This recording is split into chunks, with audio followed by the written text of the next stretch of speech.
What's up, world? Video number 2, deconstructing the one-arm chin-up. Check out the last video if you haven't. Link will be somewhere in the description, okay? That being said, we're diving into reps, sets, and other methods that will continue diving deeper.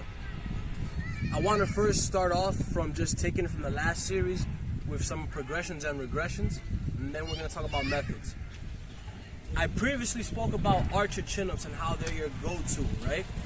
If you are lucky, if you are blessed to have yourself a chin-up bar that you can go neutral, or in most gyms they got the bars that are 6 handles, so the neutral, pronated, you can go wide, you can go 45-degree angle. This is something that is a very, very great key concept from taking a break from regular archer chin-ups. I understand that sometimes some people's elbows may not be ready, or maybe they're just exhausted. So, perform an archer chin-up, neutral grip. Now, here's what I mean. Like so. This would be neutral.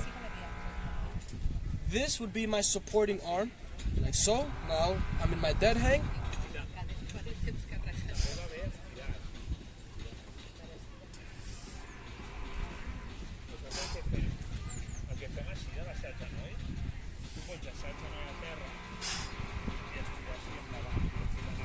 And that is another great way to really substitute regular archer chin-ups. It's just a nice way to really spice up your training. So now let's talk more methods. I wanted to get that one out of the way first. We're going to talk about B.A.M, B.A.M and F.A.M. Now B.A.M and F.A.M, you're going to have to roll with me over here. B.A.M and F.A.M. I think I'm going to go over the F.A.M first. So F.A.M means finger assisted method, and B.A.M means body assisted method. These two protocols can really be used for a number of things, but you don't want to be caught up so much. If you're somebody who can already do archer chin-ups, and maybe you're looking for an extra substitute, like an accessory exercise, do the F.A.M method or any of these methods. It pretty much means finger assisted. So, example, I'm gonna grab with 4 fingers, right? No thumb involved. And now I'm going over here in the mixed grip position, and I pull, right? I can pull this way, I can pull this way. Here's the beauty about this. If you're training for the one-arm chin-up, which is supinated, you put more weight on this side, put your chin on this side. If you're training for the pronated, you go this way. The supinated is much more easier than the pronated. So a supinated chin up like this, one arm, much easier than the one arm pull up. Now I'll show you again. Now I go 3 fingers. You can also just pull yourself in the middle, boom. Now I go 2 fingers.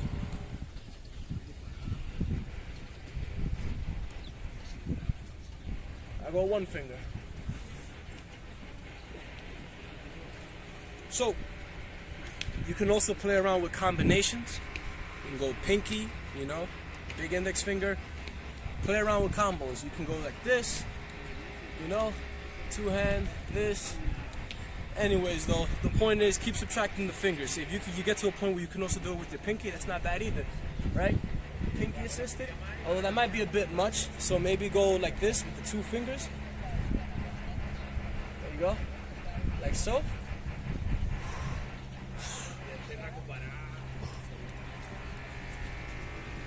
Now, this will not be responsible for getting you the one-arm chin-up. It'll help you get the one-arm chin-up. Once again, the archer is the #1 in my opinion, plus the eccentrics. You can also incorporate this with gymnastic rings, which is another fantastic way. So, we talk about B.A.M. B.A.M is the body-assisted method. And with both of these methods, you want to get adept to a point where whichever finger combination that you have, you can easily produce anywhere from 5 to 8 reps, you know? That's a very, very good standard, okay?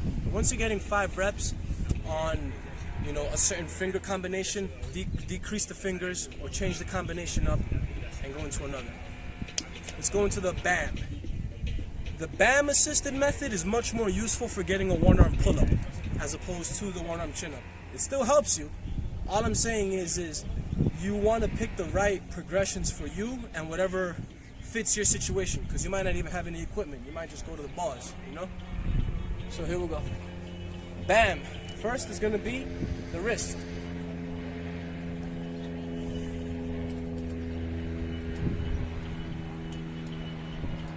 Okay?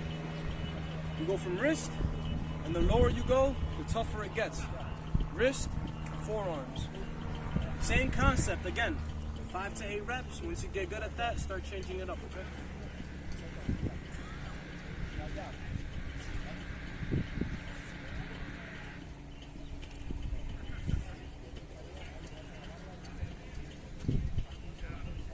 Wrist, forearm, and lastly, you could go bicep, but that might be a little bit funky in terms of the mechanics. You could also go shoulder, but that too also is a bit funky. Once again, you don't have to add all these maneuvers in. I give you this for a various amount of options. So now, I did wrist, I did forearm. Maybe you can go elbow, like right here.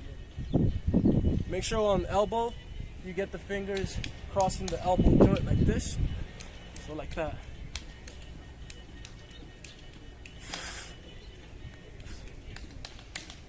Yeah, that's all right, that one. I would say go from wrist to forearms and you're good. Now let's just talk basics. Let's have a seat here. I would say number-wise, what you want to do is very simple here. I'm going to give you some numbers and they're going to mean a lot of different things. Once you are beginning the arch of chin-ups, any variation, 5x5s are great. That means 5 sets of 5 reps. If you're somebody who is, of course, intermediate and you're already used to arch of chin-ups, you can jump right into that. If you're somebody who's getting new into this, I would say 3 sets of 5 reps. The next week, you can do 4 sets of 5. The next week, you can do 5 sets of 5. Try doing that 2 to 3 times a week. To tackle the one-arm chin-up, you have to be smart. You have to break down the movement for what it is. There's a concentric phase when you're pulling yourself up, and an eccentric when you're lowering your body weight. So I would say have 2 days where you're focusing on nothing but the concentric. So that could be, again, I'll show you over here. That could be your archer, right?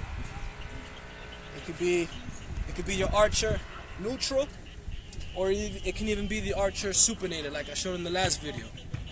And then you can follow that up with the assisted methods with the fingers, or an accessory exercise like bicep curls, preacher curls, whatever. Then you want to have a day that's fully dedicated to the eccentric. That's lowering your body. So it would look like this. I would have you perform a jumping chin-up, switch to the body weight that you're going to go to, and then lower, lower.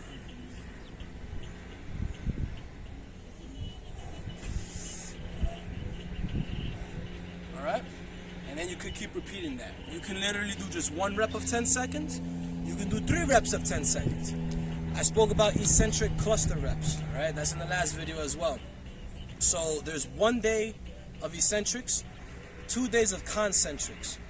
Alright? So there's one, you're dedicating your time to a certain methodology. Another flip side that you can do is very simple. You can add weighted pull-ups. Now, people have asked me about the weighted pull-ups and what's the correlation between weighted pull-ups and one-arm chin-ups. I'm going to tell you right now, and I'm going to burst your bubble. Do not go thinking into doing weighted pull-ups that is going to grant you the one-arm chin-up. Completely different maneuvers. Completely different maneuvers. One is with 2 hands, the other one is with 1 arm.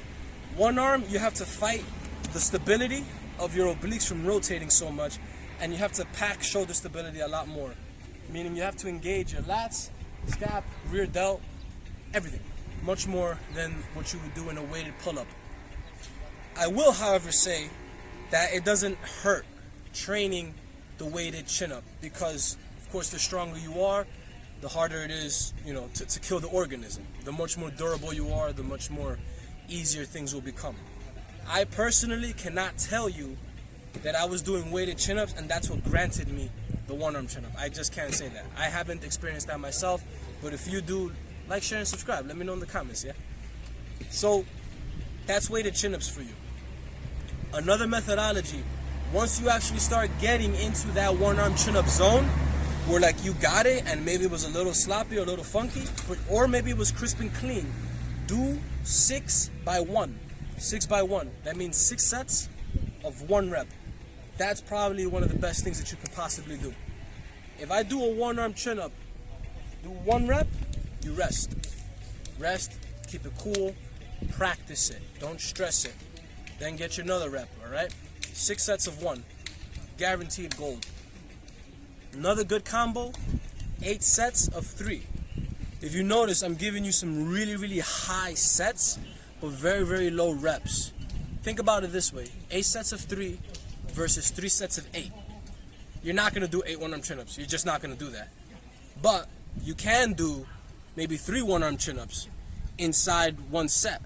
Maybe you can do, I do 1 one-arm chin-up and I do a rest pause, which is another method. I rest for 30 seconds and I do another one. That's 2 reps within 1 set. I rest 30 seconds, maybe I rest a minute, and I do another rep. That's 3 reps within 1 set. I hope that makes some sense. You can also do this with the archers. The whole point for high sets and low repetition is because you get first reps. First reps pretty much explains that the first rep that you normally do is always going to be the cleanest. If I was to ask you to perform a 300-pound squat and tell you to give me 2 to 3 reps, those are going to be perhaps the best, cleanest reps that you'll give me. Because of course the more reps that you continue doing, the more technique will break down due to fatigue. So that's why you want to do high sets and low repetition. The other thing also is, the caveat to this is, you turn your body into a machine. My body already knows what one-arm chin-ups are. You could do one-arm chin-up every single day for a whole year. You just did. There's 365 days in a year. Yeah, you just did 365 chin-ups. Boom. There you go. You know what I mean? If you do 10 push-ups every single day, 365 days, you just did 3,650 push-ups. You get my point? That there are ways to build strength other than just thinking of reps and sets. Neurologically speaking, we got something called motor units. So that's literally your brain talking to your body. Then you have how good is your body at turning on all those light bulbs, all those fast twitch muscle fibers, slow twitch muscle fibers at a go. Think about Olympic weightlifters. These guys, some of them are very skinny, but they can throw weight above their head and squat with it fantastically. Another one is the classic hypertrophy. The much more bigger the muscle is, the more hypertrophy that it has, the more opportunity, the more likely it is to have room for strength. So training hypertrophy, high reps, or just a lot of volume is not a bad idea either. There's so many different ways to tackle this. So you could be somebody who can do archer chin-ups for 10 reps. And maybe you can even do the eccentric at that, you know? I don't know.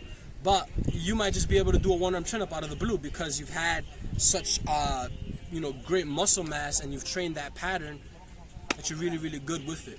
And then lastly, in terms of methodologies, I mentioned before, do 2 days of concentric, 1 day of eccentric. You can combine the 2 at the same time. Remember what I said in the last video, you can perform your archer chin-ups for sets of 5, and then the last rep that you do can be an eccentric. This also doesn't exclude another difficult factor. If you're very, very strong, you can do every single rep as an eccentric. So I can go here, and I can go 1, 2, 3, 4, 5, and again, 1, 2, 3, 4, 5, 1, 2, 3, 4, 5. So now I just gave you 3 repetitions, and I gave you 15 seconds worth of an eccentric. So that's pretty damn productive in my book. Again, you have to gauge where you are and when is the sweet spot to time all these things, okay? So in the last video of part 3, I'll just talk to you about how you actually maintain the one-arm chin-up, and I'll go a little bit about my own personal story. Thank you so much.